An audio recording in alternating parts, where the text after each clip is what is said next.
د هغو کارونو په اړه چې لمونځ فاسدوي فقهي مسأله.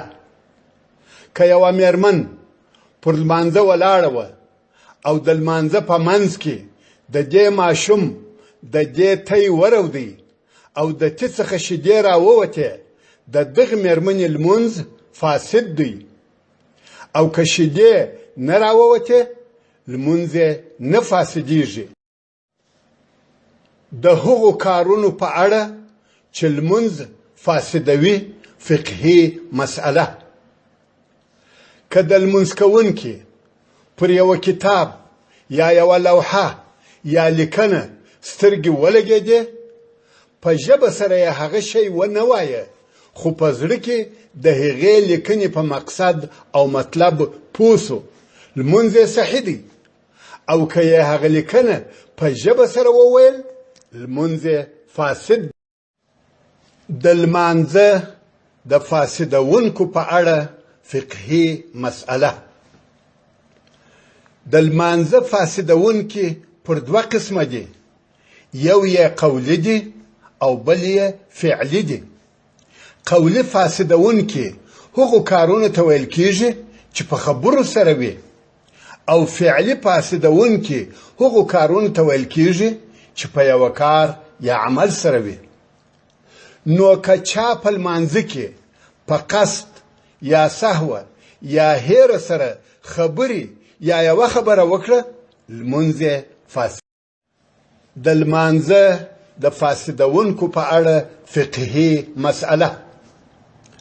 که چا بې له عذره وټوخل یا یې بې له عذره غاړې تازه کړې او د دغه ټوخي یا غاړې تازه کولو په سبب یو حرف ښکاره سي، لمونځ یې فاسد دی، مګر د عذر په وخت او حالت کې معذوره بلل کیږي او لمونځ یې صحیح. د لمانځه د فاسدونکو په اړه فقهي مسأله. که چا په لمانځه کې وترچل او ویې ویل الحمدلله، لمونځ یې نه فاسدیږي، خو دغه کار باید ونه سي. او که بل چا وترچل او هغه وویل الحمدلله او لمونځ کوونکي یې په جواب کې وویل یرحمک الله، لمونځ یې فاسد دی.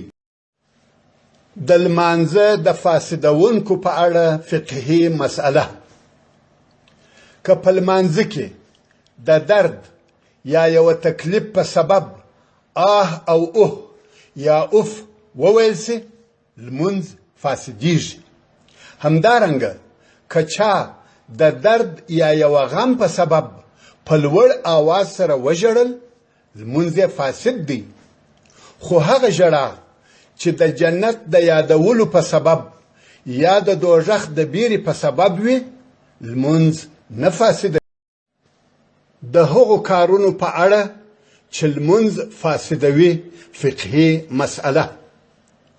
که یو لمونځ کوونکی د عذر په سبب یو یا دوه ګامه مخ یا شاته ولاړ سي او د دغه تک په وخت کې یې ځګر د قبلې له طرفه وانه وړي، لمونځ یې صحیح دی. او که یې ځګر د قبلې له طرفه واوښتی، لمونځ یې فاسدي. د لمانځه د فاسدونکو په اړه فقهي مسأله. د قرائت یا تکبیر داسې غلط ویل چې معنا ته تغییر ورکوي او معنا خرابوي، لمونځ فاسدوي. مثلا په الله اکبر کې د الله حمزه په مد سره ووایي، کشي کې یعنی الله دغسې ووایي، په دې سره لمونځ فاسدیږي. د هغو کارونو په اړه چې لمونځ فاسدوي فقهي مسأله. په لمانځه کې خوړل او څښل که څه هم ډېر لږ وي، لمونځ فاسدوي، که څه هم په هیره او خطا سره وي. مګر که هغه شی تیر کړل سي چې په غاښونو کې بند وي، پروا نه لري، په دې شرط چې هغه شی به تر یوه نخود لږ وي. که هغه شی د نخود پر اندازه یا تر هغه زیات وو، بیا یې هم په تېرېدلو سره لمونځ فاسد. د هغو کارونو په اړه چې لمونځ فاسدوي فقهي مسأله: که د لمونځ کوونکي مخ ته انسان یا حیوان تیر سي، د لمونځ کوونکي لمونځ صحیح دی، خو هغه انسان چې د لمونځ کوونکي مخ ته تیریږي ګناهکاره دی، او لمونځ کوونکی باید تر خپله وسه په داسې ځای کې لمونځ ادا کړي چې د خلقو د تګ او راتګ لار نه وي. که لمونځ کوونکی دغسې ګوښه ځای نسوای پیدا کولی، نو دې د نیم متر پر اندازه یو لرګی یا لکړه خپل مخ ته ودروي او نږدې هغه ته دې لمونځ. د هغو کارونو په اړه چې لمونځ فاسدوي فقهي مسأله: که چا په لمانځه کې په دواړو لاسونو سره د ګریوانه یا پتلانه غوټه وتړل، لمونځ فاسد دی. د لمانځه د فاسدونکو په اړه فقهي مسأله: که لمونځ کوونکی د لمانځه په منځ کې د یو چا د سلام جواب ورکړي، لمونځ فاسدیږي. مقصد دا چې هر هغه خبره چې په هغه سره د یو چا جواب مقصد وي یا یو چا ته خطاب مقصد وي، په هغه خبره سره لمونځ فاسدیږي.